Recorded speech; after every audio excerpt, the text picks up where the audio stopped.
Bienvenidos a una pauta de reflexión. Cuando llegamos al hospital y que era el tiempo de ser ingresado, el diagnóstico me pareció algo confuso. Cuando llegamos esa noche de 24 de diciembre al Hospital General Norberto Treviño Zapata, en la primera ocasión que fui admitido, simplemente se dio un diagnóstico algo, ¿cómo se llama? ¿Cómo podríamos decirlo? Un diagnóstico muy disperso, un diagnóstico que no era exacto. Pero algo me extrañó y me llamó la atención que en la receta que nos dio el doctor urgenciólogo, al calce de la receta decía posible diagnóstico de neumonía. Ahora, no hubo tanto problema en esa ocasión porque en ese instante, cuando yo entré, lo que yo mencionaba es que me quejaba de un dolor muscular.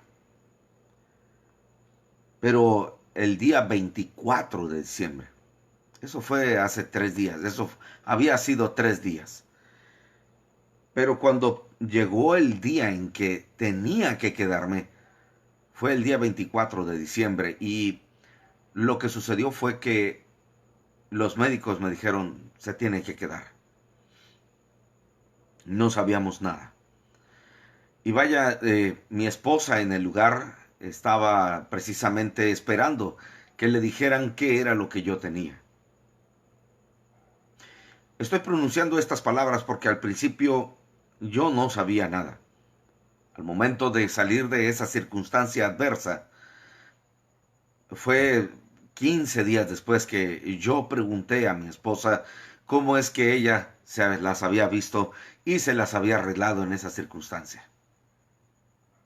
A ella le dijeron en una noche, señora, si tiene parientes su esposo, de una vez vaya contactándolos, porque él no va a vivir. Ah, simplemente cuando a ella se le dio esta noticia, ella palideció y quedó callada. Y vaya, de ninguna manera fue que yo supe de este diagnóstico, sino hasta después, insisto, 15 días después. Cuando yo me enteré, lo que me sobrecogió fue algo que no sucedió mientras yo estaba allí en el hospital. Y finalmente dijeron que mi problema simplemente había sido un triple diagnóstico.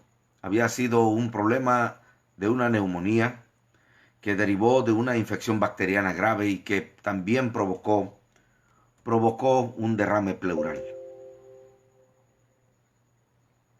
Lo primero que se me vino a la mente es pensar por qué se vino el derrame pleural.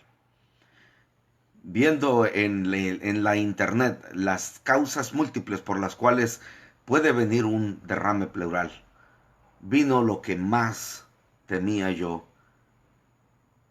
y era el cáncer. Ahora, cuando había cáncer, cuando hubiera cáncer o no, cuando se dio la situación, lo que simplemente sucedió fue que, a pesar de ese sombrío diagnóstico, mi mente y mi corazón estuvieron en paz. Sí, es cierto, de momento y de entrada, lo que invadió mi pensamiento fue el hecho de morir de cáncer.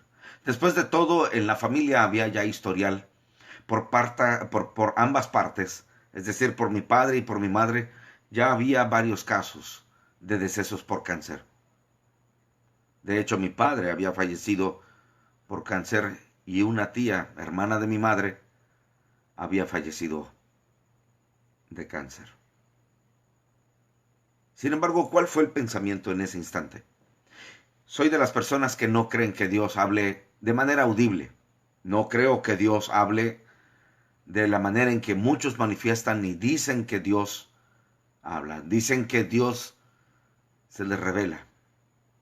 La verdad lo respeto, si así lo cree, pero doy gracias al Señor por el conocimiento que tengo de la palabra de Dios. Y fue de la única manera en la que yo sentí que Dios había hablado a mi vida. Y quiero compartirle qué fue lo que me habló, qué fue lo que sentí que Dios tocó con lo que Dios tocó mi vida. Dice, porque no nos ha puesto Dios para ira, sino para alcanzar salvación por medio de nuestro Señor Jesucristo, quien murió por nosotros para que ya sea que despiertos o dormidos, vivamos juntamente con Él. Esta es palabra de Dios. ¿Por qué estoy trayendo todo esto a colación? Y esta es una pauta de reflexión. Porque sencillamente nosotros pensamos que Dios apenas va a tomar cartas en el asunto.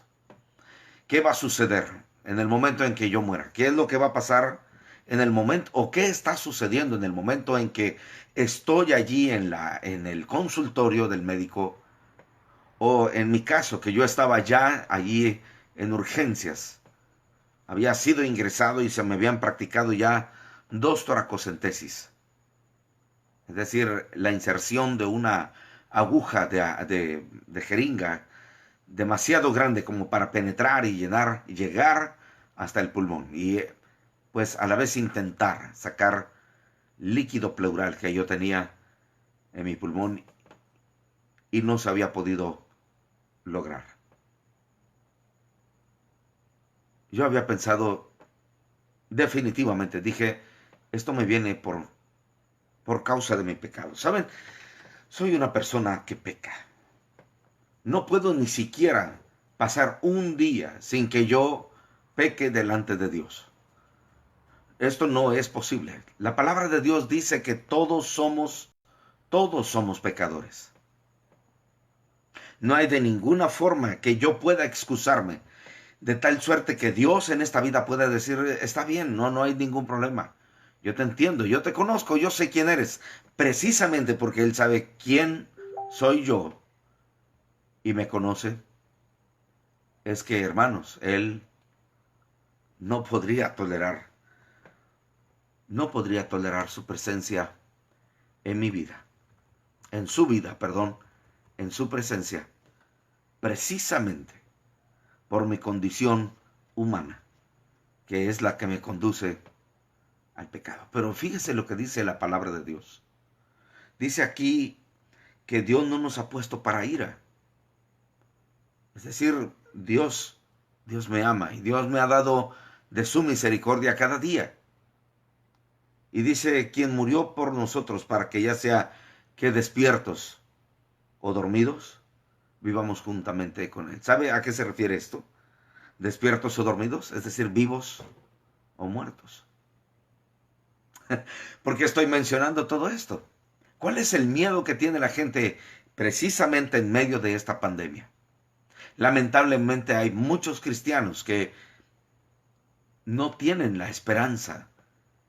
La ignoran de manera voluntaria, y digo la ignoran de manera voluntaria porque teniendo una Biblia en sus manos, en sus casas, no la leen, no escuchan la voz de Dios. No escuchan y no tienen el consuelo del Espíritu Santo, que se puede obtener a través de su palabra en medio de estas circunstancias. Se nos ha dicho muchas veces que, hermanos, el coronavirus no es letal.